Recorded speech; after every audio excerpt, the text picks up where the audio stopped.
So you've joined me on the overhead cam today. This is a new view. And I have my alternative way of doing a Y seam. Now, I've never ever quilted in my life, apart from straight lines, if you call that quilting, but I've never quilted. So if this is something that you're going to look at and go, yeah, Leanne, this has been around for like 100 years now, I do apologise. But I'm not very good at following other people's videos, so I thought I'd make my own. Oh. Anyways, I have a one-piece top, and all I've done is I've taken my, this is the pouch, the crossbody version of the pouch. So all I've done is I've taken the pattern piece and I've trimmed off 3/8 from this side, left side, because that is the seam allowance.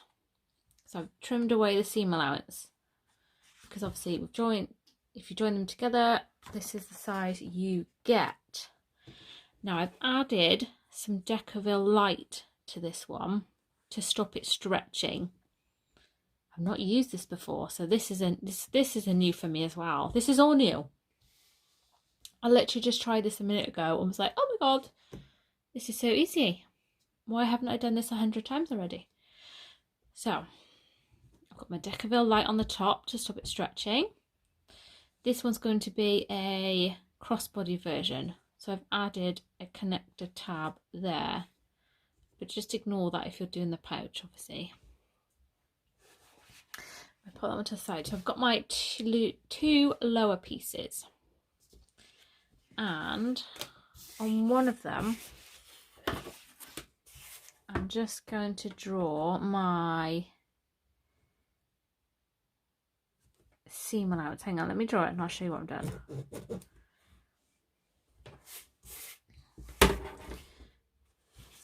So on this slopey edge, I've just drawn a bit of a seam allowance there. It doesn't need to go all the way across because we just need to know where we're starting from. So when we sew these two together down this short side edge, we're going to start from here. And in theory, this will all be good. If it's not good, you'll never know because I won't show you. I'm going to add a ton of clips to this because this faux leather is super slippy, super stretchy.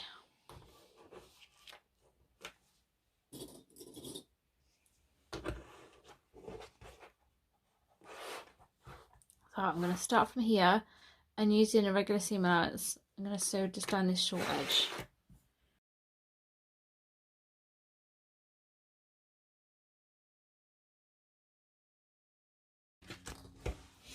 There we go. So you can see I haven't gone upwards of the line.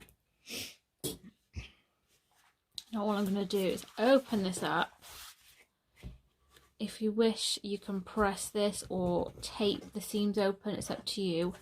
But we need to top stitch these seams open.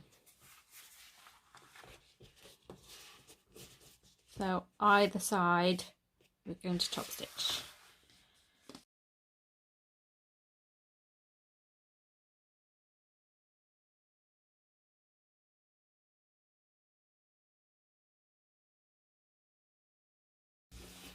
There we go.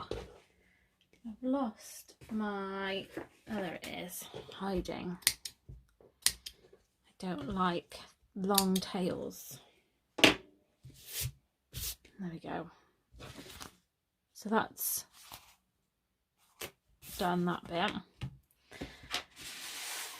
Then we can attach the two together, but we need to just do a couple more marks. So where we've got this V, I'm measuring up and marking my seam allowance. So I've gone 3/8 up and marked, and then I'm going to go 3/8 up that way and mark as well.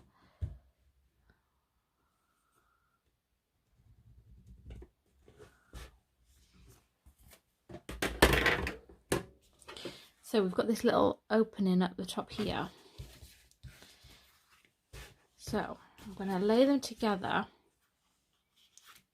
and match up the edge of this one with the seam allowance, but I'm actually going to do it not on top of it perfectly, slightly to the side. And the reason for that is because I've got stretchy fabric, by the time I get down here it will shift. So it's is it called a scant, or is that an offensive word? Oh, I hope not. It's a smidge bigger than a 3/8 inch seam allowance, but I'm going to sew using seam allowance all the way down here to the centre line, and then I'm going to stop. Clip it if you wish. You know me, I never do. But it'll make more sense once I've done it.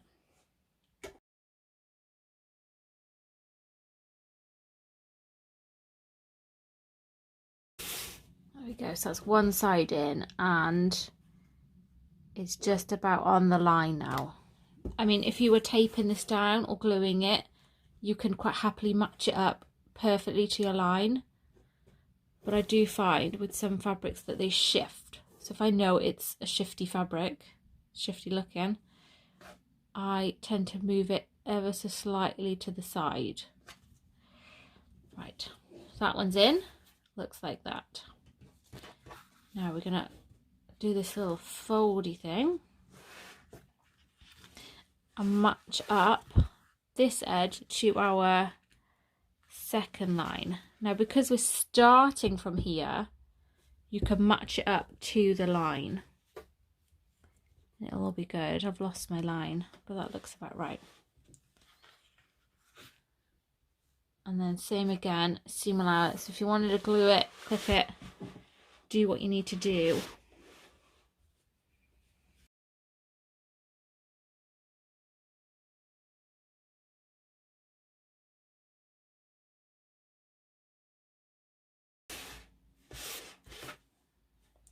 And then we're just going to fold these down. Now, I'm not entirely sure what has happened over there. Something funny's happened, but I'm just going to trim it all down after. It's all good. So with the seams facing downwards, it's possible that that one wasn't, because I couldn't quite see my mark. Yeah, I started a bit further up than I should have. Never mind. Too late now. So all seams are facing down, and then all I need to do is top stitch my beautiful V shape.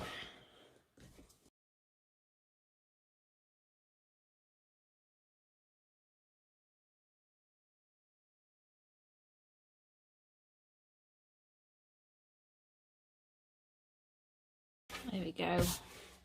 So if you can, when you get down to here, try and stop on this centre seam to go back up the other side.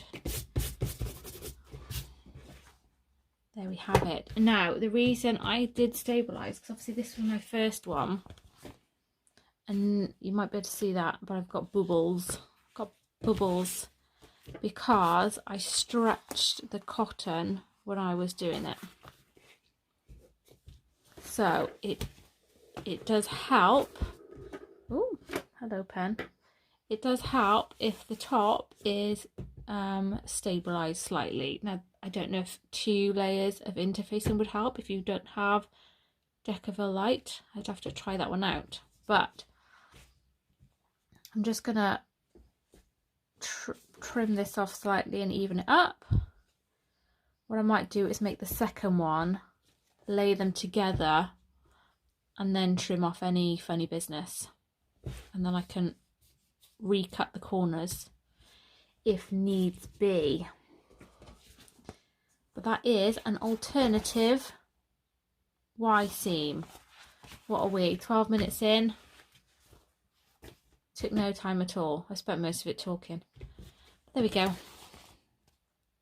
An alternative Y, because why not? Ta-da!